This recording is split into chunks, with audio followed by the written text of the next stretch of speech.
is 做到有案必查。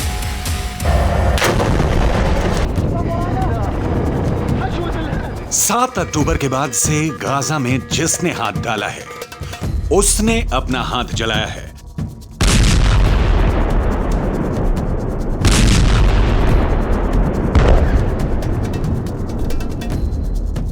Gaza जलता हुआ कुआं बन चुका है।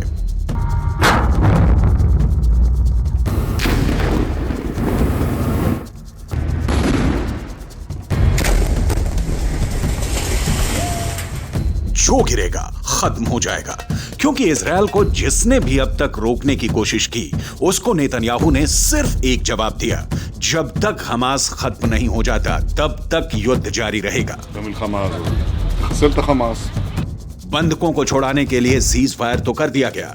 गाजा और वेस्ट बैंक से बंधकों और कैदियों को छोड़ाने की तस्वीरें भी आईं। जश्न भी खूब मनाया गया।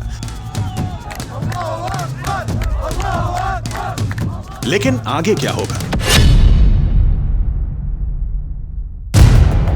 अब तक इजरायल के सामने ईरान फेल हो चुका है। इजरायल को डराने में हमास से लेकर हिजबुल्लाह और यमन के हूथी भी नाकाम रहे हैं। सऊदी अरब और बाकी अरब देशों की जुबान पर भी ताला लगा है, यानी अरब देश भी पूरी तरह फेल हैं। इजरायल के खिलाफ पुतिन भी खुलकर सामने नहीं आए, यानी रूस भी फेल हो गया। इजरायल अब अमेरिका के बस में भी नहीं है, इसलिए बाइडन भी पूरी तरह से फेल है।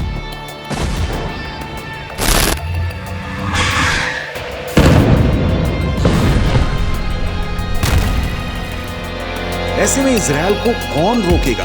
इजरायल को कौन टोकेगा? गाजा पर फिर बमबारी होगी, इसकी पूरी गारंटी है। ऐसे में इजरायल के युद्ध को कौन खत्म करेगा? कौन इजरायल से टक्कर लेगा? कौन है जिसमें इतनी हिम्मत है कि वो इजरायल से सीधे टकरा जाए? तो इसका एक जवाब आया है।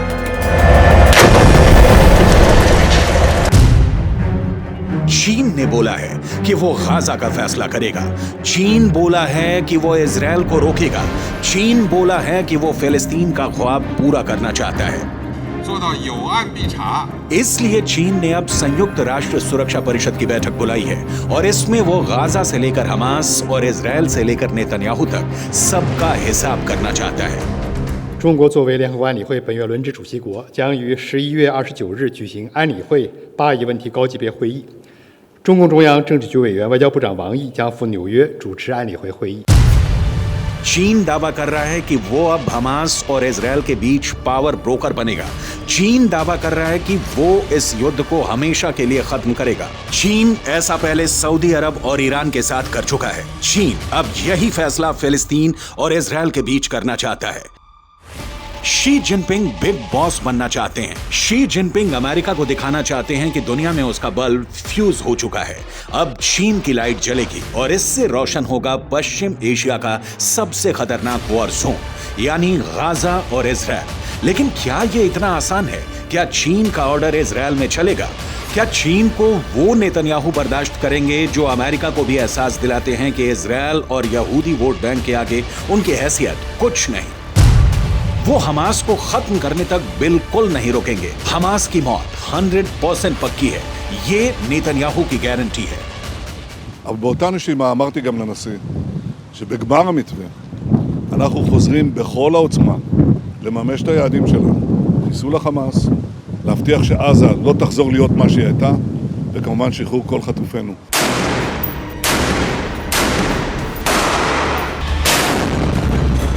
गाजा को मिट्टी में मिलाने की मुहिम तेज होगी, ये बात नेतन्याहू ने साफ कर दी है। लेकिन इजरायल पर 14,000 से ज्यादा फिलिस्तीनियों की मौत का इल्जाम है और चीन अब इस मुद्दे को खुद हैंडल करना चाहता है। चीन इस पूरे मुद्दे को संयुक्त राष्ट्र सुरक्षा परिषद में लाकर इजरायल को ऐसे घेरना चाहता है जिससे नेतन्याहू बच ना पाए और गाजा में सरेंडर कर दे। 7 अक्टूबर के बाद युद्ध को ऐसे खत्म करना इजरायल की बड़ी हार मानी जाएगी और पहले से घर में घिरे नेतन्याहू की राजनीति का अंत भी हो जाएगा।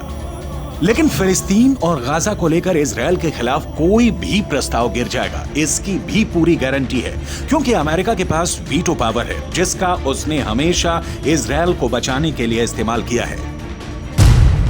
अब तक संयुक्त राष्ट्र में फिलिस्तीन के मुद्दे पर 36 बार प्रस्ताव लाया गया है। इसमें अमेरिका ने 34 में वीटो करके इजरायल को बचाया है।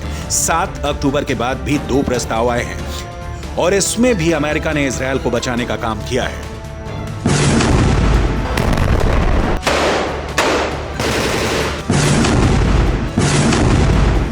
अब गाजा में इजरायल को रोकने के लिए चीन ने सुरक्षा परिषद में बड़ी तैयारी की है, लेकिन नेतन्याहू ने गाजा पहुंचकर इसका पहले ही जवाब दे दिया है कि उनको डराने में कोई कामयाब नहीं हो पाएगा। פצועה עם הלוחמים הגיבורים שלנו. אנחנו עושים כל מאמץ להחזיר את חטופינו ובסופו של דבר נחזיר את כולם.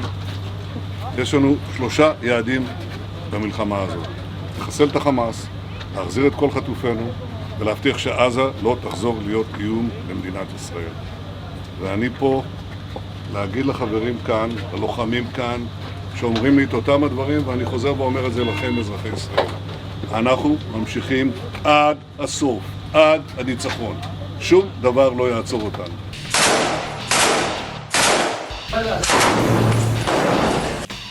गाजा की गलियों में जो युद्ध हुआ है या हो रहा है, उसने इजरायल को भी बड़े झटके दिए हैं, लेकिन नेतन्याहू अपने फैसले पर कायम है। बंधकों को छुड़ाने वाले सीज फायर के बाद वो हमास पर 10 गुना तेज हमला करेगा। फिर हमास के पास न बचने का रास्ता होगा न भागने का। गाजा की गलियों में युद्ध के दौरान हमास ने भी बड़े बड़े दावे किए हैं।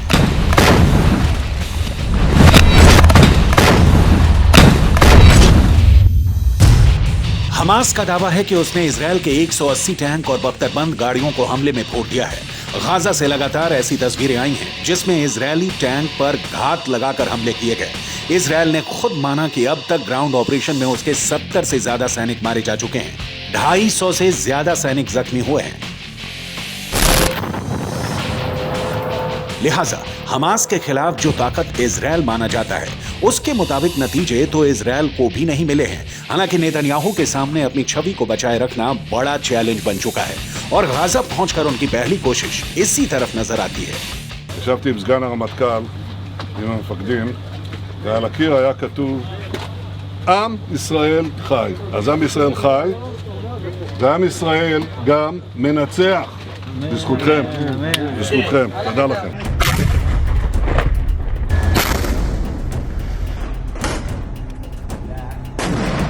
इजरायल का ग्राउंड ऑपरेशन बता रहा है कि अब उसने गाजा को 2 हिस्सों में बांट दिया है, या कहें कि गाजा को 2 हिस्सों में काट दिया है।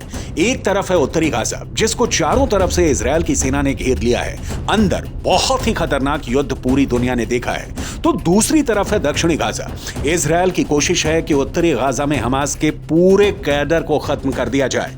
चीन ऐसा नहीं चाहेगा, क्योंकि चीन तो हमास का पूरा समर्थन करता है। ऐसा इसलिए कहा जा रहा है क्योंकि उसने 7 अक्टूबर वाले हमले को लेकर अपना रुख साफ नहीं किया है, या कह सकते हैं कि वो हमास के साथ है। सवाल इजरायल से है कि सीज फायर से पहले 50 दिन के युद्ध को लेकर वो कहां पास हुआ है और कहां फेल। 7 अक्टूबर को हुए हमले के बाद हमास के खिलाफ जंग में इजरायल के 2 मकसद थे। पहला, हमास के पास से करीब 250 बंधकों को आजाद कराना, जिसके लिए इजरायल को सीज फायर करना पड़ा, यानी उसका युद्ध और बमबारी काम नहीं आई, वो फेल हो गए। दूसरा मकसद, इजरायल हमास को जड़ से खत्म करना चाहता है, लेकिन अभी तक इसमें भी इजरायल फेल ही साबित हुआ है। עוד מתנשאים לארץ. תדע, יש רוח, יש עוצמה, יש נחישות, ויש תוצאות. גם את זה, גם את זה. אנחנו כל הכוח. אני פה בשביל עם ישראל, נכון? אני אומר לך, כמו שאמרתי לביידן, אנחנו הולכים לעשות את זה, להשלים את זה, שלא יהיה לאף אחד ספק. לא מבחינת רק הכוונה, אלא גם היכולת. אני מאמין בכם. गाजा में सीज फायर करके इजरायल को वक्त मिला, उसकी सेना को वक्त मिला, हमास को भी वक्त मिला। दोनों तरफ अपनी ताकत को फिर से जुटाने का काम हुआ होगा, ताकि युद्ध के अगले चरण को और खतरनाक बनाया जाए। लेकिन यहां के मुकाबले इजरायल का अगला चैलेंज हिजबुल्लाह भी है और यमन की हूथी सरकार भी। दोनों ही इस सीज फायर का हिस्सा नहीं रहे हैं, यानी इजरायल पर उस फ्रंट से हमला नहीं होगा, इसकी कोई गारंटी नहीं है।